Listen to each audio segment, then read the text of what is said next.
और बस आग में जलाने ही जा रहे थे कि अचानक जोर से हवा चलने लगती है और कहीं दूर लाल आंखें चमकती हुई नजर आने लगती है।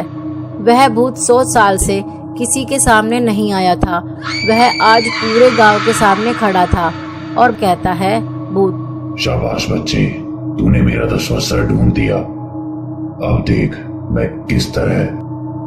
यह कहकर वह भूत वहां से चला जाता है, लेकिन नितिन पूरी रात सो नहीं पाता और उस भूत के डर से अपनी दादी को कुछ बता भी नहीं पाता। लेकिन भूत से बचने के लिए नितिन वही करने लगा जो वह भूत कहता था।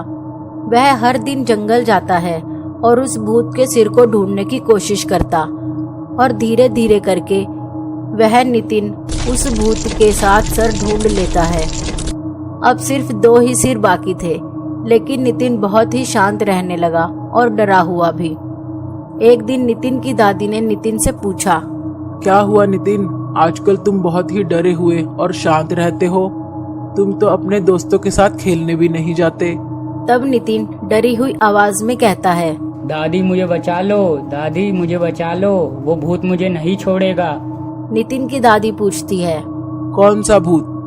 तब नितिन बताता है, वही भूत जो जंगलों में घूमा करता है और वह अपने बाकी के 9 सर ढूंढ रहा है। नितिन की दादी ने कहा, और क्या कहता है वह भूत? मेरे सर ढूंढने में मेरी मदद करो, नहीं तो मैं तुम्हारी दादी और तुम्हारे पूरे परिवार को मार डालूंगा।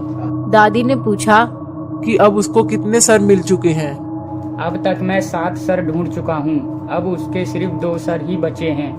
नितिन की दादी कहती है, ठीक है। तुम एक काम करो, सो जाओ, मैं कुछ करती हूँ। लेकिन नितिन अपनी दादी को इतना शांत देखकर पूछता है, दादी, एक भूत हमें मारना चाहता है और आपके चेहरे पर जरा सी भी परेशानी नहीं दिख रही है। नितिन की दादी कहती है, उस दिन जो मैंने तुम्हें कहानी सुनाई थी, आज मैं वह कहानी पूरी कर देती हूँ। तब नितिन की दादी नितिन को कहानी सुनाती है। नितिन, तुम्हें याद है मैंने बताया था कि गांव के एक आदमी ने उस आदमी को काला जादू करते हुए देख लिया था और अपना बदला लेने के लिए वह आदमी एक भूत बन गया। और वह गांव का आदमी और कोई नहीं, तुम्हारे परदादा थे। उन्होंने ही गांव के सब लोगों को बताया था कि एक आदमी ने 9 लोगों की बलि चढ़ा दी है। लेकिन तभी से हमारे परिवार के हर आदमी को यह सपना आने लगा कि उन्हें एक भूत दिखता है और वह उन्हें हमेशा कहता है कि मेरे 9 सर ढूंढने में मेरी मदद करो, नहीं तो मैं तुम्हें और तुम्हारे परिवार वालों को मार डालूंगा। लेकिन हमारे परिवार के किसी भी सदस्य ने उसकी मदद नहीं की। धीरे धीरे करके हमारे परिवार के सभी मर्द गायब होने लगे। पहले तुम्हारे परदादा, फिर तुम्हारे दादा और तुम्हारे पापा भी इसी तरह गायब हुए थे। अब शायद तुम्हारी बारी है।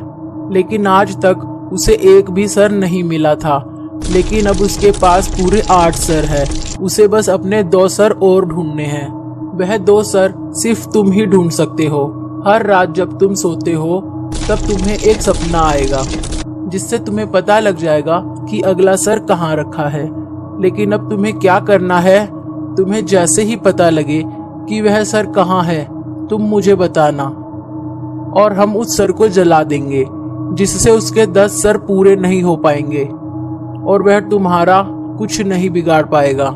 यह कहकर नितिन की दादी नितिन को सुला देती है। नितिन को सपना आता है कि उस भूत का 9वां सिर कहाँ रखा है। नितिन सवेरे सवेरे अपनी दादी को बताता है, दादी, मैंने सपना देखा और मुझे पता चल गया है कि वो 9वां सर कहाँ रखा है। नितिन की दादी अपने साथ गांव के 2 लोगों को और नितिन को लेकर उस जगह पर जाती है। नितिन वह लकड़ी का बॉक्स ढूंढ निकालता है जिसमें उस भूत का 9वां सर रखा था। नितिन की दादी उन लोगों को कहती है, जाओ उस सर को निकालो और जला दो। वह दोनों लोग बक्से को खोलते हैं और सर को निकालकर जलाने ही जा रहे थे कि अचानक वह सर हवा में उड़ने लगता है और कहीं गायब हो जाता है।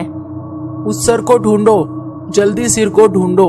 लेकिन पूरी जगह देखने के बाद भी किसी को वह सर नहीं मिलता। तब नितिन की दादी कहती है, उस भूत की शक्तियां बढ़ चुकी है, अब बस एक और सर बाकी है। जैसे ही उसे वह सर मिल जाएगा, वह पूरे गांव पर अपना कहर बरसाएगा। यह कहकर नितिन की दादी नितिन को लेकर घर पर आ जाती है। नितिन किसी से कुछ नहीं कहता। नितिन अकेले कमरे में बैठा हुआ था और अपने आप से बात कर रहा था कि यह सब कुछ मेरी वजह से हुआ है।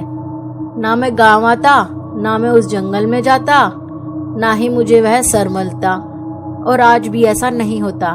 मैं तुरंत ही अपने घर वापस चला। यह कहकर नितिन अपने शहर में चला जाता है और खाना खाकर सो जाता है। लेकिन जब सुबह नितिन की आंख खुलती है तो वह अपने आप को उसी गांव के अंदर पाता है। वह देखता है कि वह सोया तो शहर के अंदर था, लेकिन जब उसकी आंख खुली तो वह गांव के अंदर है। नितिन की दादी, बेटा तुम कुछ भी कर लो, वह भूत तुम्हें दोबारा इस गांव में ही ले आएगा। हमारे पास उसका सामना करने के अलावा और कोई चारा नहीं है। नितिन कहता है, ठीक है, अब हम लोग उस भूत का सामना करेंगे और उसका 10वां सर जलाकर राख कर देंगे। यह कहकर नितिन कुछ तैयारियां करने लगता है। देखते ही देखते रात हो जाती है और नितिन खाना खाकर सो जाता है। नितिन को सपना आता है कि उस भूत का 10वां सिर और कहीं नहीं बल्कि उसके घर के पीछे ही दबा हुआ है। सुबह होते ही यह बात अपनी दादी को बताता है।